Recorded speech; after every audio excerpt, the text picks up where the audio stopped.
Assalamualaikum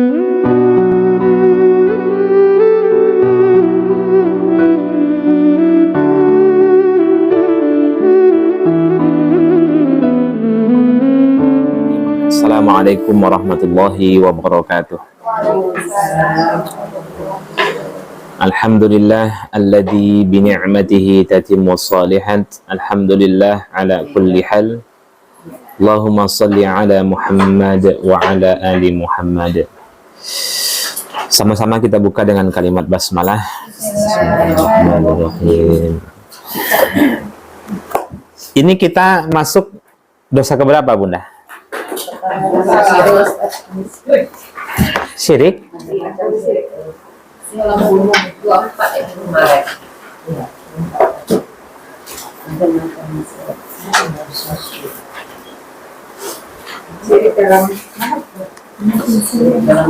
Terakhir apa? Syirik dalam mahabbah. Oh iya. Baik.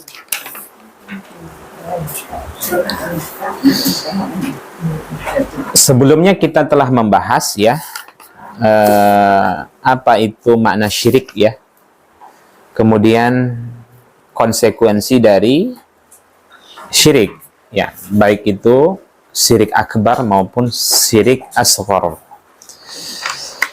Macam-macam syirik akbar, syirik dalam takut sudah ya, syirik dalam mahabbah sudah. Berarti kita lanjutkan yang ketiga. Di buku ini tidak ada, Bunda, ya.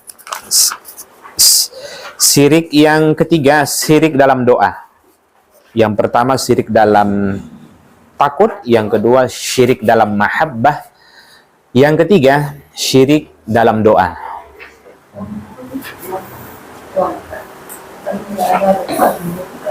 Syirik dalam doa. Syirik dalam doa.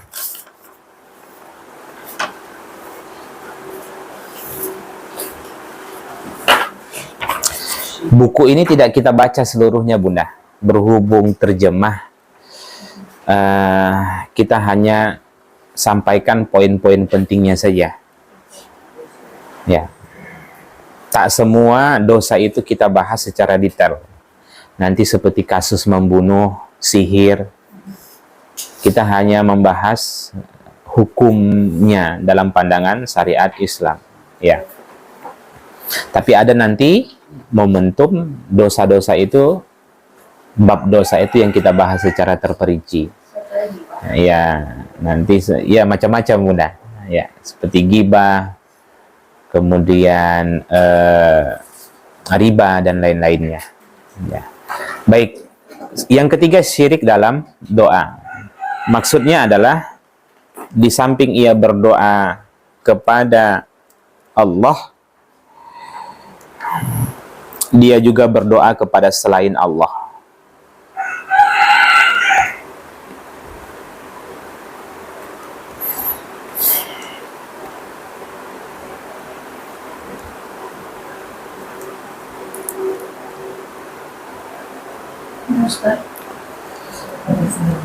Di samping ia berdoa kepada Allah, dia juga berdoa kepada selain Allah.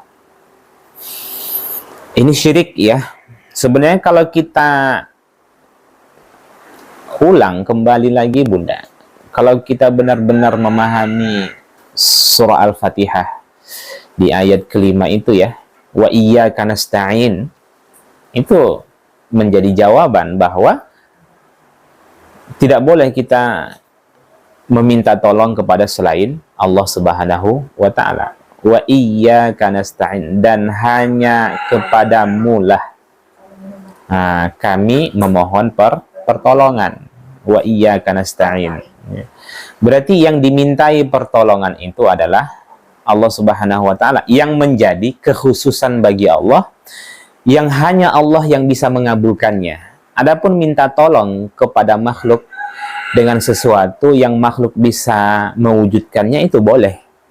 Seperti Bunda meminta kepada suami ngangkatin galon, itu boleh? Syirik? Enggak. Bunda minta tolong kepada suami ngangkat galon, enggak syirik, Bunda. Tapi Ustadz kan Al-Fatihah itu wa iyyaka nasta'in, dan hanya kepadamu lah kami minta tolong gitu. Ya. Yang dimaksud di situ adalah yang menjadi kekhususan bagi Allah. Artinya hanya Allah yang bisa mewujudkannya, makhluk tak bisa. Seperti apa? Menurunkan hujan, jangan minta kepada manusia. Rizki, jangan minta kepada manusia. Minta syafaat, boleh minta kepada manusia? Enggak, karena yang mewujudkan itu hanya Allah. Maka jangan minta syafaat kepada Nabi, jangan minta syafaat kepada orang-orang soleh, tapi mintalah syafaat itu kepada Allah Subhanahu wa Ta'ala. Yang bisa memberikan syafaat itu adalah Allah. Nabi memberikan syafaat kepada kita atas izin Allah. Kalau tak diizinkan Allah, kita tak berhak menerima syafaat. Ya, apalagi meminta, tapi dalam hal-hal yang buruk itu tidak boleh, walaupun yang dimintakan kepada Allah dalam hal-hal yang buruk tidak boleh. Contoh seperti apa? Ya Allah, tetanggaku itu mulutnya ember kali, tolonglah tenggelamkan dia. Nah, itu nggak boleh. Nah, jelas ya. Jadi meminta sesuatu yang buruk kepada Allah untuk orang lain ataupun untuk dirinya itu tidak boleh, kecuali nanti pada keadaan-keadaan tertentu, seperti orang-orang kafir yang memusuhi agama Islam. Di dalam doa kunut nazilah itu kan kita memohon agar dibinasakan orang-orang kafir dalam konteks mereka yang memusuhi agama Islam, boleh. Tapi sepanjang dia beriman, sejahat apapun dia, memang tidak diperkenankan kita meminta sesuatu yang buruk. Ya, walaupun doa orang yang terzolimi itu dikabulkan, apa maksudnya? Bukan berdoa yang baik-baik, bukan doa yang buruk-buruk, Bunda. Saat engkau dizolimi, disitulah engkau berdoa. Apa yang terbaik doa itu? Ya Allah, berikanlah hidayahmu kepada orang yang menzolimi saya. Nah, mustajab tuh, Bunda. Sekarang mampukah seperti itu kan? Saat ini saya sedang terzolim nih. Andai kata mohon maaf dizolimi oleh orang-orang yang kita sayangi, kita berdoa, ya Allah, berikan hidayahmu kepada anak saya, kepada orang tua saya, kepada suami saya. Itu doa terbaik itu, Bunda. Ya, baik ya. Jadi apalagi sampai berdoa kepada pohon, kuburan yang dikatakan keramat, itu tidak boleh. Ya, umumnya kita sudah mengetahui ini semua. Ya, kita ya, alhamdulillah yang sudah belajar ini, apalagi hidup di lingkungan-lingkungan yang memang mayoritasnya kajian-kajian keilmuan itu hidup. Insya Allah kita terhindar dari syirik ini ya. Tapi mungkin di pelosok-pelosok daerah sana masih banyak yang berdoa kepada pohon-pohon yang hidup sampai 1 abad. Itu dikeramatkan tuh, Bunda. Pernah Bunda melihat yang demikian secara fakta? Pernah? Ada orang yang berdoa kepada pohon gitu, lihat langsung gitu? Saya pribadi belum. Yang saya lihat itu kasus-kasus yang ada di media sosial kan, ya seperti di Jawa. Tapi lihat langsung itu nggak pernah saya lihat. Ada yang pernah lihat, Bunda? Kalau itu jelas ya. Ya. Umat Islam sendiri, Bunda. Umat Islam sendiri. Ya. Mana tahu kan ada di kampungnya yang memang backgroundnya Islam, tapi masih berdoa kepada pohon, berdoa kepada, tapi lebih banyak kita temukan berdoa kepada kuburan ya, kuburan orang-orang soleh. Bukan mendoakan mereka, tapi berdoa. Ya. Bahkan pergi ke Raudhah juga demikian kan. Pergi ke Raudhah itu banyak yang meminta doa kepada Rasulullah Sallallahu Alaihi Wasallam. Dan itu tidak boleh. Kita diperintahkan untuk mengikuti sunnah Nabi, banyak bersolawat kepada Nabi. Bersolawat itu maksudnya kita sedang mendoakan Nabi, bukan meminta tolong kepada Nabi. Ya. Baik, yang keempat, itu syirik dalam doa ya. Syirik dalam tawakal. Syirik dalam tawakal.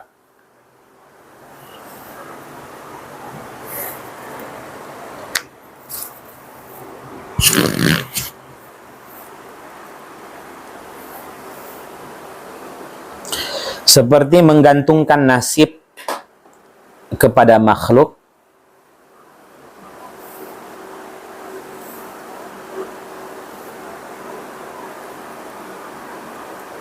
atau benda-benda.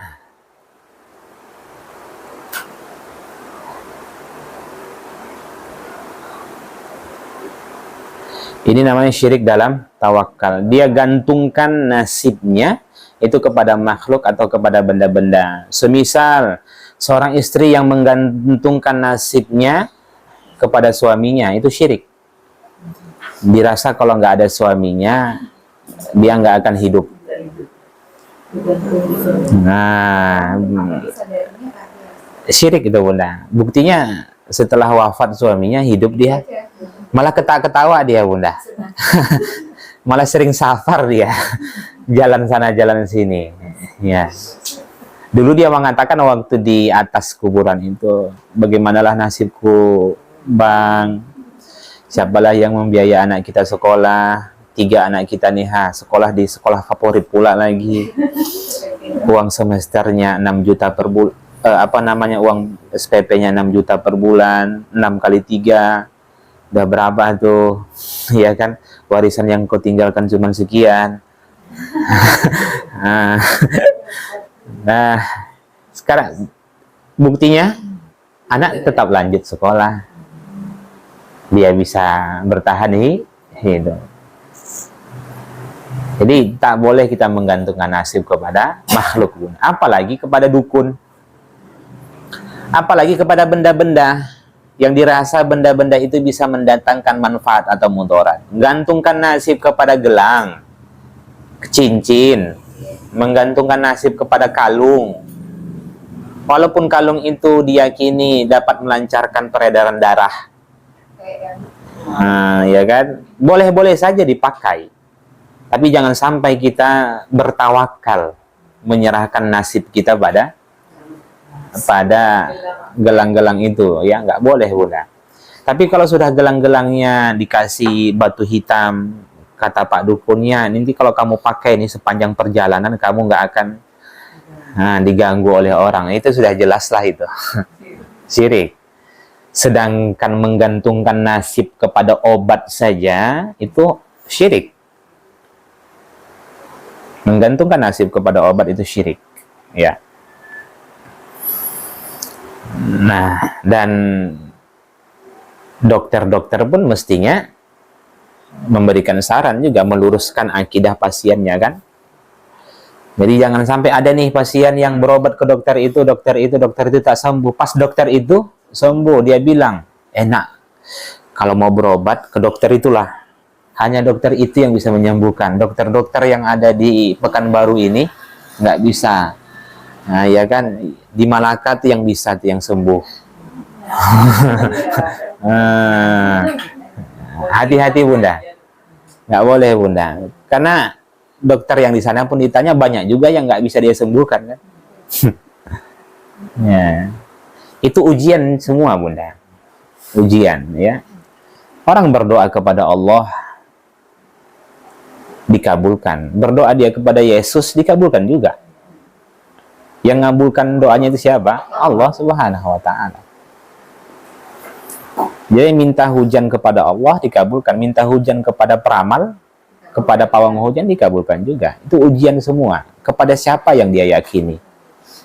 Ya.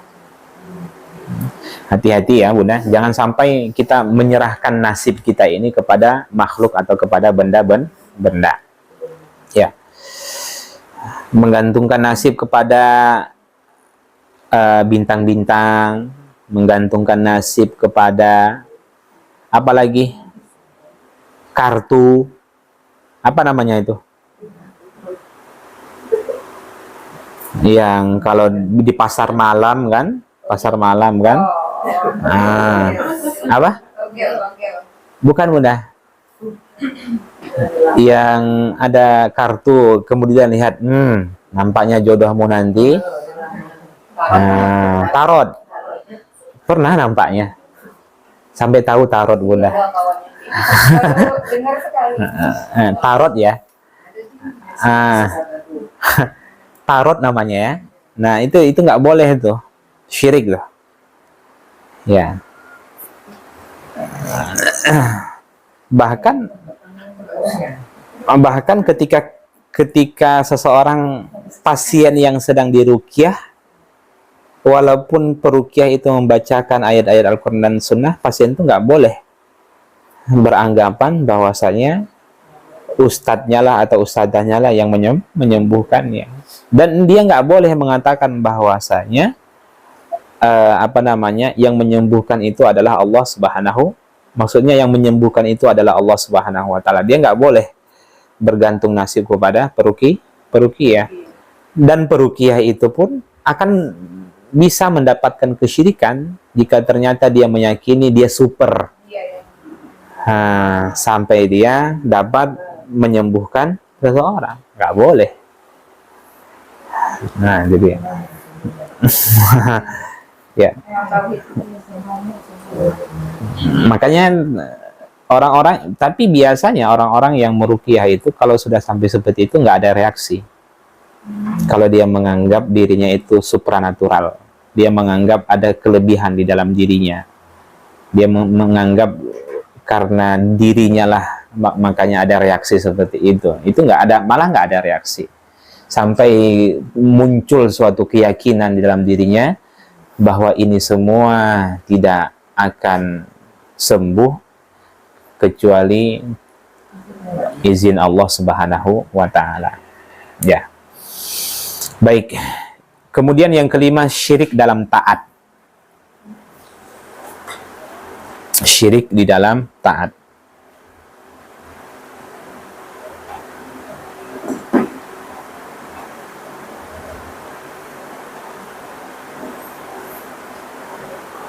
Yaitu taat kepada seseorang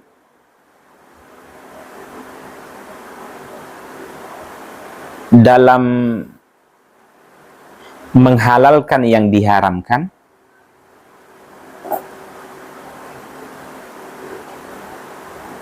atau mengharamkan yang dihalalkan Allah Subhanahu wa taala, atau mengharamkan yang dihalalkan Allah Subhanahu wa taala.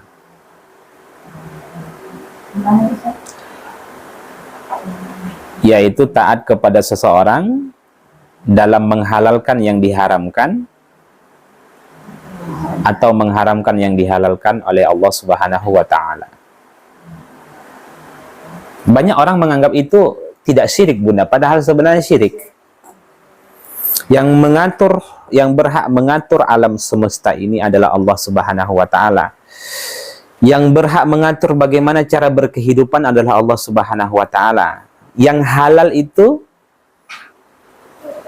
menurut hukum Allah Subhanahu wa taala. Yang haram juga demikian. Maka kalau ada sampai seseorang, mohon maaf, seorang istri taat dia kepada suami, padahal yang diperintahkan suami itu adalah sesuatu yang haram, kemudian dia lakukan sampai dia meninggalkan yang dihalalkan oleh Allah Subhanahu wa taala. Pertanyaannya, apakah itu perbuatan syirik?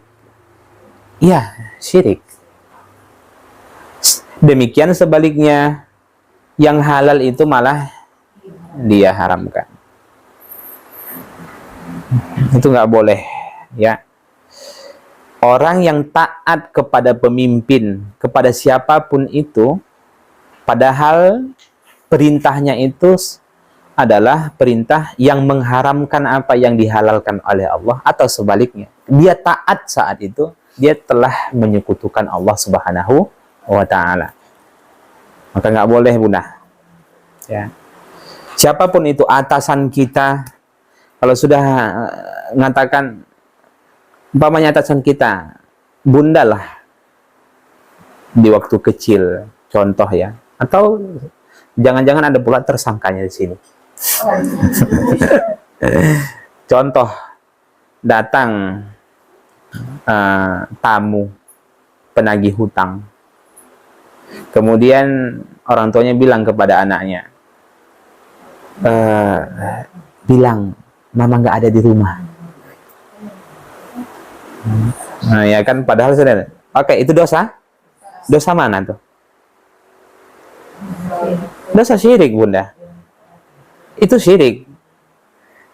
Sekarang bohong itu haram atau halal? Haram. Taat. Jadi berarti dia menghalalkan, anak itu menghalalkan apa yang diharamkan oleh Allah. Kan akhirnya dia ikut berserikat jadi dalam syariat Allah itu. Nah, orang tuanya melakukan kesyirikan, ya kan? Kenapa? Karena ikut campur dalam syariat Allah. Anak juga demikian. Jadi jangan, banyak orang sekarang mengkerucutkan syirik itu hanya pada kedukun, percaya kepada peramal. Syirik itu kan berkongsi, menyekutukan Allah. Apa itu? Ya semuanya, bunda. Terlibat dalam syariat Allah, terlibat dia dalam syariat Allah. Padahal Allah halalkan, diharamkan. Atau sebaliknya. Itu syirik. Karena dia sudah membagi-bagi kekuasaan Allah. Nah, ya. Nggak boleh. Nah, inilah macam-macam syirik akbar. Macam-macam syirik akbar. Sudah kita bahas semuanya. Jadi, berhati-hati. Jangan sampai kita masuk dalam dosa syirik. Ya. Yang konsekuensinya bisa menjadikan menggugurkan seluruh amal baik kita. Dan itu kita sudah bahas ya, bunda. Tapi ada pula yang mendalilkan dia bohong kebaikan katanya. Nah, bagaimana itu? Berbohong dan kebaikan katanya. Ada Berbohong yang melakukan pembenaran seperti itu. itu nggak ada, bunda, dalilnya. Kalaupun lebih baik dia diam atau menjawab sesuatu yang umum. Umpamanya, saya katakan, contoh, bunda,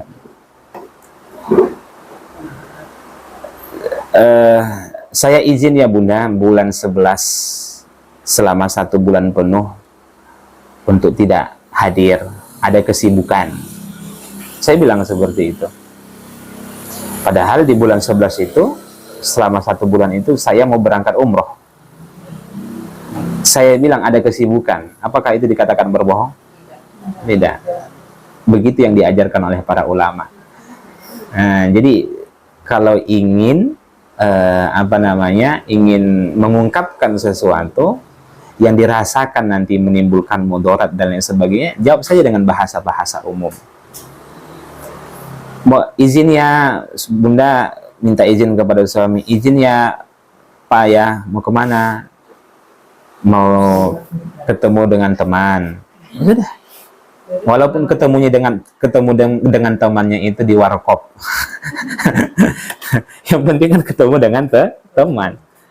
Nih, jelas, bunda. Tapi ada nanti momen-momen tertentu, bukan berbohong, tapi kejujuran itu jangan ditampakkan. Karena menimbulkan mudarat. Seperti apa? Pernah dia mengumpat seseorang, menggibah seseorang.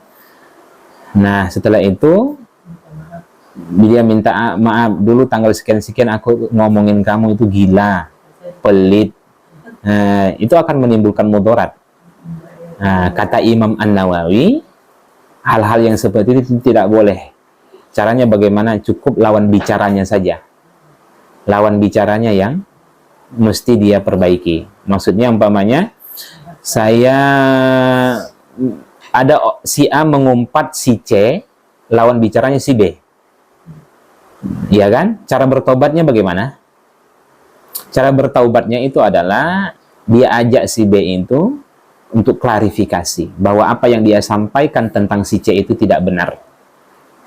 Dia nggak boleh langsung terus terang kepada si C itu yang dulunya selama ini kan bestie saja Bunda, jalan bersama gitu kan, rupanya di belakang ceritain kita. Banyak nggak seperti itu Bunda. Tapi kalau dia sampaikan terus terang, akan putus persahabatan. Paham ya? Itu kalau diyakini orang itu, kalau saya terus terang nih, dia akan memusuhi saya, maka sikap kita selanjutnya, cara bertaubatnya, lawan bicaranya itu, yang dulu pernah dia menggunjing, itu panggil, kemudian, apa yang saya sampaikan kepada si C, itu saya tarik kembali. Itu boleh. Jelas ya Bunda? Baik. Nah, kita lanjutkan.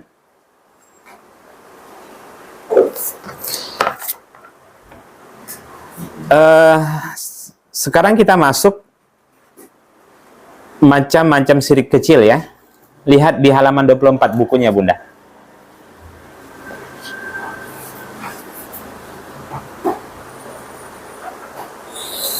Ketemu?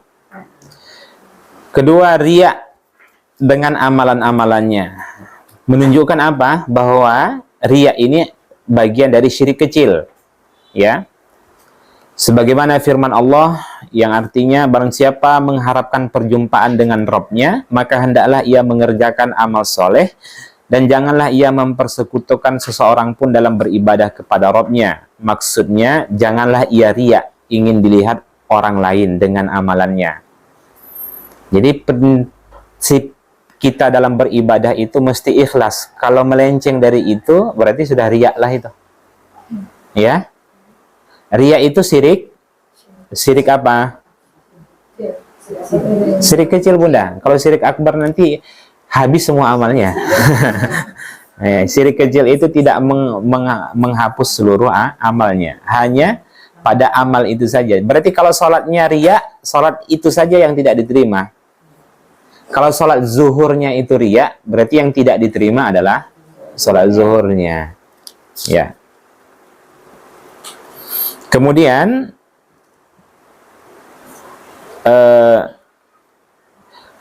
kita lihat di sini Rasulullah Sallallahu Alaihi Wasallam bersabda, jauhilah oleh kalian syirik kecil. Para sahabat bertanya, wahai Rasulullah, apa syirik kecil? Rasulullah bersabda, riya. Ini dalil bahwasanya riya itu adalah syirik kecil. Kemudian Allah Azza wa Jalla berfirman pada hari saat orang-orang diberi balasan atas amal-amal mereka. Temuilah orang-orang yang dulu kalian perlihatkan amalan kalian kepada mereka di dunia. Lalu lihatlah apakah kalian mendapati ada balasan di sisi mereka. Maksudnya orang-orang yang dulu beribadah itu niatnya itu riya, sum'ah atau ujub. Nanti konsekuensi yang mereka terima di akhirat, temui orang-orang tersebut dan minta balasan dari mereka. Kenapa kamu minta pahala sholatmu kepada diriku, sedangkan kamu sholat itu untuk si fulan? Kan gitulah itu Bunda. Kenapa kamu meminta pahala hijrah kepada diriku, sedangkan kamu hijrah, niat kamu hijrah itu untuk pasanganmu? Kamu memeluk agama Islam bukan karena aku, tapi kamu memeluk agama Islam karena suamimu itu Islam. Seakan-akan seperti itulah Bunda. Maka balasan atas hijrahnya itu minta kepada siapa? Pada manusia. Ini kan sebenarnya bentuk penghinaan dari Allah Subhanahu wa Ta'ala. Sekarang, bisakah manusia membalas kebaikan nanti di akhirat? Nggak bisa. Kamu sedekah, niatmu apa? Supaya mendapatkan penghormatan dari si fulan, dari si fulanah. Maka minta balasan sedekahmu kepada orang yang kamu niatkan semasa di dunia. Begitulah dia. Itu konsekuensinya Bunda. Bahaya nggak? Bahaya Bunda. Jadi sia-sia kan? Nggak bisa manusia. Dirinya saja belum tentu bisa. Dia saja belum bisa menyelamatkan dirinya nanti di akhirat. Gimana pula dia mau menyelamatkan orang? Ya. Kemudian lihat lagi, Nabi Shallallahu Alaihi Wasallam bersabda, barang siapa mengerjakan suatu amalan untukku, lalu ia sekutukan aku dengan selain aku, maka amalannya tersebut untuk sekutunya itu, dan aku berlepas diri darinya. Nah, ini senada dengan apa yang saya sampaikan sebelumnya. Kamu kalau sholat untuk si fulan, ya amalanmu itu untuk si fulan, bukan untuk diriku. Maka minta kepada dia nanti di akhirat. Apapun itu bentuk kebaikannya, Bunda. Ya. Kemudian lihat halaman 25. Nabi SAW bersabda, barang siapa beramal karena sum'ah. Sum'ah itu ingin didengar orang lain. Kalau riya, ingin dilihat. Sum'ah itu mudahnya saat tidak nampak. Kalau riya itu saat nampak. Contoh begini, dia baca Quran, saat itu di hadapannya ada orang lain. Itu kan terlihat tuh. Tapi kalau tidak ada orang lain, nah kemudian dia bicarakan, itu riya atau sum'ah? Sum'ah. Bisa dipahami? Umpamanya, waduh, tadi malam aku streaming sholat tahajud, nggak ada yang lihat. Nah, kalau saat itu streaming dia tujuannya untuk dilihat oleh orang lain sholat tahajudnya, itu riya? Iya. Berhubung nggak dilihat orang pas streaming sholat tahajud, pagi-pagi, iya kan, pagi-pagi ya, pagi-pagi dia sampaikan kepada orang, tadi malam aku sholat tahajud loh.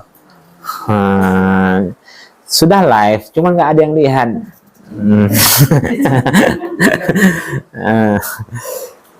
Baik. Kemudian kita lihat, kita langkau ya Bunda.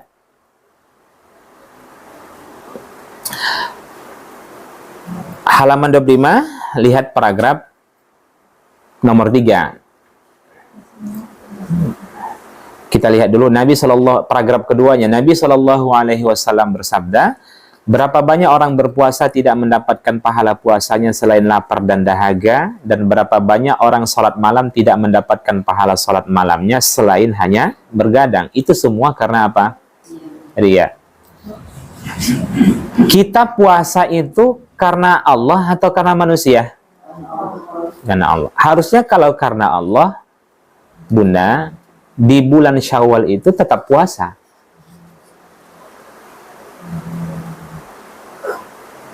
Bisa dipahami? Harusnya kalau puasa Ramadan itu karena Allah, di bulan Syawal puasa dia. Jadi untuk apa? Kenapa dia puasa di bulan Ramadan? Karena orang-orang berpuasa. Jangan-jangan seperti itu, Bunda. Kenapa susah? Kenapa dia tidak sulit berpuasa di bulan Syawal? Karena banyak orang tidak puasa. Bisa dipahami? Coba evaluasi dulu Bunda. Iya ya, kenapa pas bulan Ramadan itu saya semangat sekali puasa? Alasannya bisa. Kita tidak bicara tentang hukum wajib atau sunnahnya Bunda. Kalau memang wajib, kenapa dia tidak mengkode puasanya di bulan Syawal? Kenapa diundur begitu lama?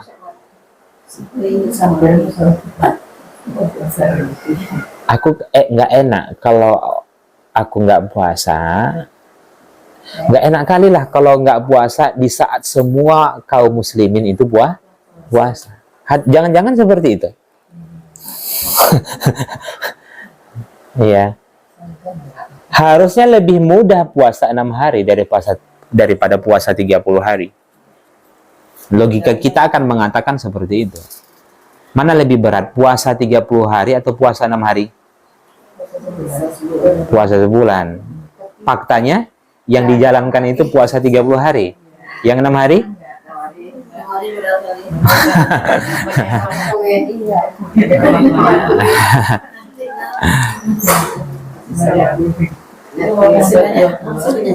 Ada tanda-tanda nggak di situ kira-kira bahwa sebenarnya dia Bisa dikatakan nggak ada tanda-tanda bahwasanya ada sedikit dia ria di situ melekat? Bisa jadi Bunda. Ya kan?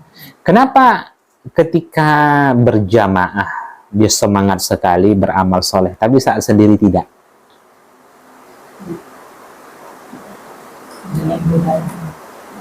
Untuk apa? Berarti karena manusia, Bunda. Bukan karena Allah. Kalau sampai ada perubahan antara ibadahnya saat di halayak ramai, saat sendiri, pasti ada pasti itu semuanya karena manusia, bukan karena Allah. Kalau memang benar dia beribadah karena Allah, tidak ada perbedaan antara dia di halayak ramai maupun saat sendiri. Jelas? Ya. Baik. Saya malah gagal fokus melihat Bu Vina ini, gitu kan? Si Bu. Saya lagi sakit, bisa lihat kiri kanan belakang tegang. Makanya dikatakan mungkin sholat tahajud adalah ibadah yang paling ikhlas kita ya, karena tidak disaksikan orang lain. Iya Bunda. Sholat tahajud. Umumnya sholat sunnah itu kita sholat sunnah itu kita akan terhindar dari yang namanya ibadah-ibadah sunnah, akan terhindar dari yang namanya niat yang tidak baik atau riya atau sum'ah dan lain-lainnya. Iya kan? Karena kesadaran kan, kesadaran di situ berangkat dari kesadaran. Nah, jadi muhasabah di hotel bayar 300.000, ya kan, nangis. Kenapa nangis? Sebelah nangis. Oh, bukan karena ayat Al-Quran tuh nangis, tidak, cuma karena terbawa suasana gitu kan. Nah, bahaya juga nih kalau nggak nangis nih. Masa orang lain nangis saya nggak nangis? Keras sekali hati saya nih. Makanya saya pribadi udah bertentangan sama diri saya taubat, sholat taubat bareng gitu. Aneh, sholat taubat bareng. Hah? Sekarang saya aja Bunda begini, hari ini kita melakukan dosa, kita tunggu sholat sunnah taubat bareng nanti minggu depan. Emang ada yang bisa menjamin kamu hidup sampai minggu depan? Sedangkan dalam Islam, menunda taubat itu bagian dari dosa. Menunda taubat itu bagian dari dosa. Hari ini melakukan dosa, langsung taubat. Nah, boleh dia tunda. Nunggu minggu depan, tanggal 23 Rabiul Awal, sholat sunnah taubat berjamaah.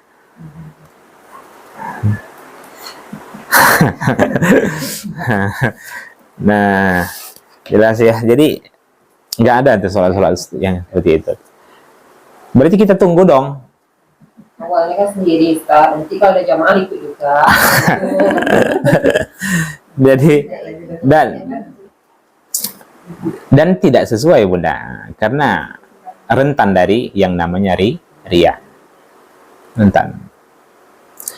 Taubatlah dalam kondisi sendiri, merenungi evaluasi amal ibadah yang selama ini dilakukan, koreksi.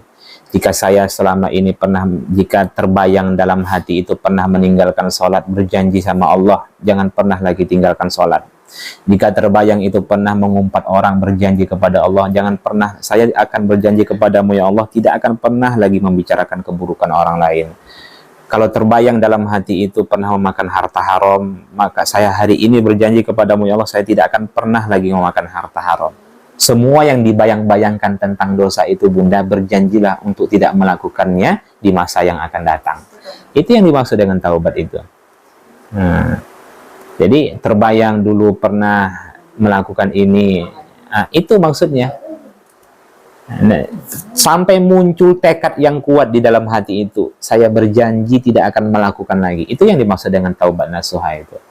Tapi kalau terselip dalam hati, agak-agak 3 bulan nampaknya kulakukan lagi ya Allah.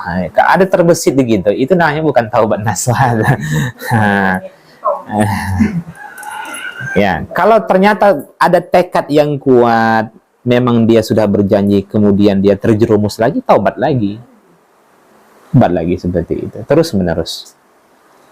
Sepanjang dia memang di awal sudah bertekad. Apa semua Bunda? Bayangkan semua dosa-dosa itu. Itulah yang dimaksud dengan taubat itu. Nah, saya dulu pernah durhaka kepada orang tua. Ya Allah, semua orang-orang yang pernah zolim kepada saya maafkan. Itulah taubat itu. Iya, bagus Bunda. Itu kan sunnah, bagian sunnah. Salat sunnah taubat. Untuk menghilangkan penyakit ain yang ada di dalam diri kita ini, memang ada beberapa tata caranya. Pertama, orang yang melihat kita itu dianjurkan untuk berwudu, kan gitu. Yang melihat kita dengan pandangan ain itu, kita kadang nggak tahu kan caranya bagaimana menghilangkan penyakit ain itu. Semua orang yang selama ini ain kepadaku, ya Allah aku maafkan. Dia yang disuruh untuk memaafkan semua orang-orang yang pernah hasad selama ini kepada dirinya. Nah, itu untuk menghilangkan penyakit ain itu. Jangan-jangan yang ain itu emaknya sendiri kan? Ya. Baik. Secara singkat kita langkah Bunda. Lihat di halaman 27. Waktu sudah habis. Insya Allah nanti kita lanjutkan nanti dosa selanjutnya. Sebagian orang bijak, ini footnote-nya lihat 11, ya, yaitu Ya'qub al-Makfuf, ya, yang disebutkan oleh Imam Al-Ghazali di dalam kitabnya Al-Ihya. Ditanya mengenai siapa orang yang ikhlas, maka ia menjawab, orang ikhlas adalah orang yang menyembunyikan kebaikannya sebagaimana ia menyembunyikan kejelekannya. Tak ada orang yang normal itu Bunda ingin dia keburukannya itu diketahui oleh orang. Begitulah dia menyembunyikan kebaikannya. Nah, itulah hakikat ikhlas itu. Ya. Ada nggak yang senang ditampakkan keburukannya? Tak ada. Kecuali abnormal Bunda. Ya. Nah, kalau abnormal itu jangankan dia membicarakan keburukan orang lain, aibnya sendiri dia buka. Ya. Jadi sebagaimana dia begitu benci dia keburukannya itu dilihat, didengar oleh orang lain, begitulah dia menyembunyikan kebaikannya. Sebagian mereka juga ditanya apa puncak keikhlasan. Ia menjawab, engkau tidak senang mendapatkan pujian manusia. Dia nggak senang dipuji. Kemudian Fudail bin Iyad berkata, meninggalkan amalan karena manusia adalah riya. Beramal untuk manusia syirik. Dan ikhlas ialah Allah menyelamatkanmu dari keduanya. Kenapa nggak sholat? Takut nanti dibilang orang riya. Justru itu riya itu.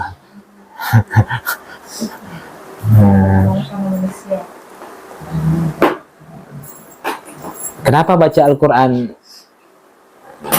sembunyi-sembunyi? Takut nanti riya. Justru itu riya. Karena dia meninggalkan amalan karena manusia, bukan karena Allah lagi. Kenapa nggak sholat sunnah? Nanti dibilang orang nanti terlampau solehah. Nah, ya kan? Dia tinggalkan. Padahal niatnya baik, takut dibilang solehah. Riya tuh? Itulah riya itu Bunda. Dia tulis sedekahnya. Dia nggak tulis sedekahnya. Dia tidak menulis sedekahnya itu di papan tulis. Kenapa? Takut nanti disebut oleh manusia orang yang riya. Justru itu riya. Paham udah? Tapi kenapa kamu tulis? Untuk memotivasi orang lain supaya orang lain juga ikut bersedekah. Itu yang ikhlas. Itu yang ikhlas sebentar. Tipis sebentar.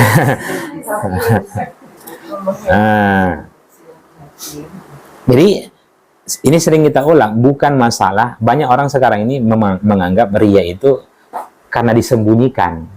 Bukan. Riya itu adalah masalah niatmu ketika beribadah. Karena siapa? Karena Allah atau karena manusia? Kau lakukan amalan itu karena manusia, syirik.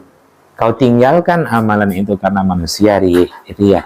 Yang benar itu di tengah-tengah.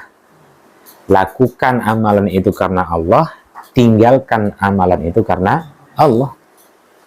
Kenapa enggak ngaji? Karena Allah perintahkan saya untuk saat ini berkhidmat kepada orang tua saya yang saat ini terbaring di rumah sakit. Berarti tinggalnya amalan itu karena apa? Karena Allah. Karena di sisi yang lain Allah perintahkan dia untuk taat kepada orang, berbakti kepada orang tuanya. Nah, nanti kalau Bunda pahami syirik itu semua yang ditampakkan, maka azan syirik. Azan riya, baca Quran riya. Kenapa? Takut riya. Kenapa nggak kuat? Takut riya. Jangan pahami ya semua yang disembunyikan. Suami pun nanti sholat di rumah jadinya. Takut riya sholat berjamaah dilihat oleh orang. Misalnya kita lagi puasa ya, terus ada kawan ngajak makan misalnya, apa yang mesti kita jawab gitu? Sampaikan saja saya puasa. Nggak riya kan? Enggak udah. Sampaikan kalau kita cari alasan yang lain, nanti riya. Untuk apa kita sembunyikan? Nanti akhirnya dipaksa-paksa terus kita kan. Panjang ceritanya nanti. Kenapa nggak makan? Sibuk kita menjawab di sana, jawab sini, iya kan? Saya puasa supaya mereka paham bahwasanya saat itu dia sedang puasa. Cuman hal-hal yang seperti itu memang harus dikondisikan. Kalau sudah ada kesepakatan makan bersama, dia jangan, malah makruh dia memilih untuk puasa sunnah. Ada kesepakatan bersama makan bareng di hari Senin, iya kan? Satu majelis halakoh sakofah. Begitu makan suami sendiri puasa di situ, benar. Itu nggak boleh, malah nggak boleh itu. Nah, ya. Ya. Nah, kode sholat itu di luar waktu sholat itu boleh juga. Boleh. Pas habis isya terus ambil yang kodenya, gitu kan. Saya subuh sih, habis subuh. Kodo itu apa artinya? Mengganti. Mengganti badal. Di luar waktu. Kodo itu di luar waktu, Bunda. Iya. Kalau mengganti badal haji, badal umroh, berarti mengganti haji, mengganti umroh kan. Kalau misalnya kan ada haid, ada istiwadoh, itu kan Ustaz. Iya. Kan kodo sholatnya. Kodo itu apa? Istiadoh bukan haid. Istihadoh, ya kan. Nah sekarang begini Bunda, kalau masalah istihadoh dan lain-lainnya, kodo itu apa artinya? Di luar waktu, di luar waktu. Kalau pada waktunya?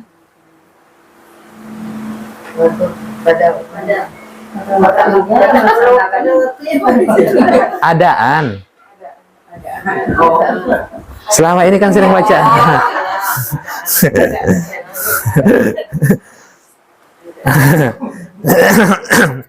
Itulah makanya kan usolli fardhul maghribi salah rakaatin adaan, berarti saat itu. Kalau kodoan di luar waktu. Ya. Jangan-jangan baru tahu gitu, Bunda. Ada ya. Nah, jadi kalau kodoan itu di luar waktu. Kalau sudah di luar waktu, tidak harus pada waktunya. Nah, sehingga Bunda boleh melaksanakan mengkode sholat asar di waktu maghrib. Boleh mengkode sholat maghrib di waktu asar. Hanya saja nanti ikhtilaf para ulama apakah dijaharkan atau disirkan, bergantung pada jenis sholat yang ditinggalkan. Kalau umpamanya dia meninggalkan sholat zuhur, ini karena uzur tertentu, dia kodo di waktu maghrib, berarti bacaan sholat zuhurnya itu disirkan, mengikut waktu sholat yang dia tinggalkan. Jangan mengikut waktu sholat yang dia kerjakan saat itu, jangan dijaharkan. Kalau dia sholat maghrib, dikodonya di waktu zuhur, paham ya? Jadi sholat maghribnya disirkan atau dijaharkan? Dijaharkan. Paham, Bunda?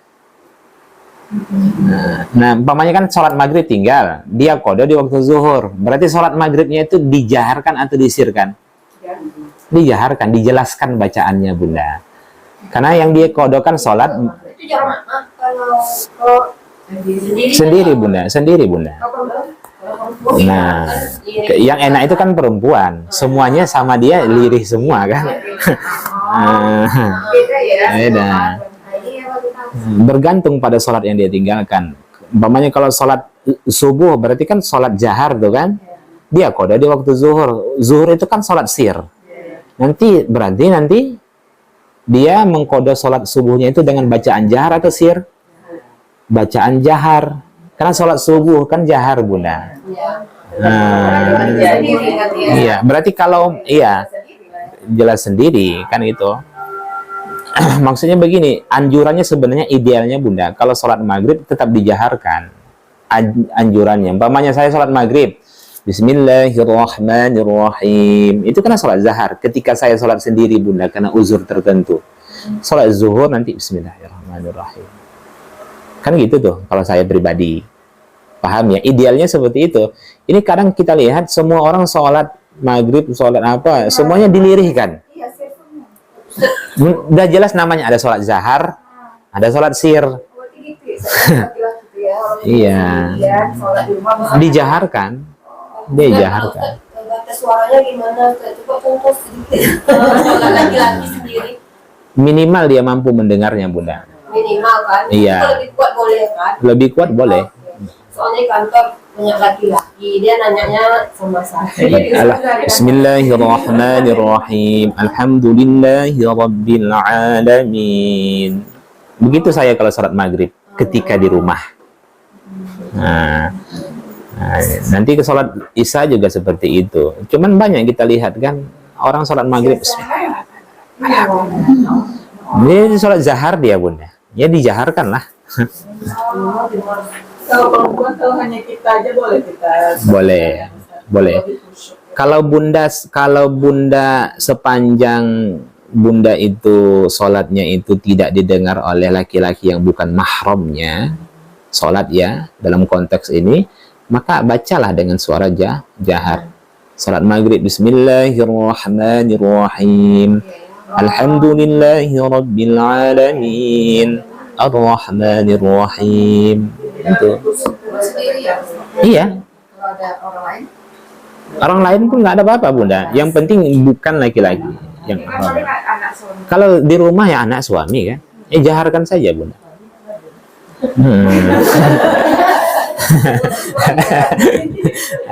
Iya. Baik, waktunya sudah terlambat, Bunda. Kan mau pindah kerja, Iya. pindah kerja yang baru, otomatis banyak nih nanti komunikasi keluar. Itu salaman gimana? Nggak usah, Bunda. Gimana kalau gubernur atau gimana? Nggak ada, gubernur pun paham tuh. Yang lain orang kementerian Nggak ada. Saya lihat istri Erdogan sekelas presiden nggak mau, dia nyalam presiden-presiden lain. Katanya dengar katanya kalau terdesak boleh gitu katanya. Ya. Nggak ada bunda, nggak ada bunda. Jadi Dia tak jadi gini ya. insya Allah mereka paham. Iya. Insya Allah orang pun maklum bunda. Itu istilahnya kita saja yang membawa perasaan kita itu. Nggak enak. Nggak enak. Orang enak jadi orang yang nggak enak. Iya, itu nggak ada bunda. Orang pun paham tuh, insya Allah paham. Sepanjang dia normal dia paham, ya. Sama halnya juga sebenarnya tanpa kita mengucapkan selamat Natal kepada orang, jangan nggak enakan sama orang Kristen gitu kan. Orang tuh pun nggak peduli itu, mau mengucapkan Natal kalian mau tidak gitu, nggak peduli sama kami. Yang malah sibuk pula kita mengucapkan selamat Natal gitu ya. Barakallahu fikum jami'an. Assalamualaikum warahmatullahi wabarakatuh.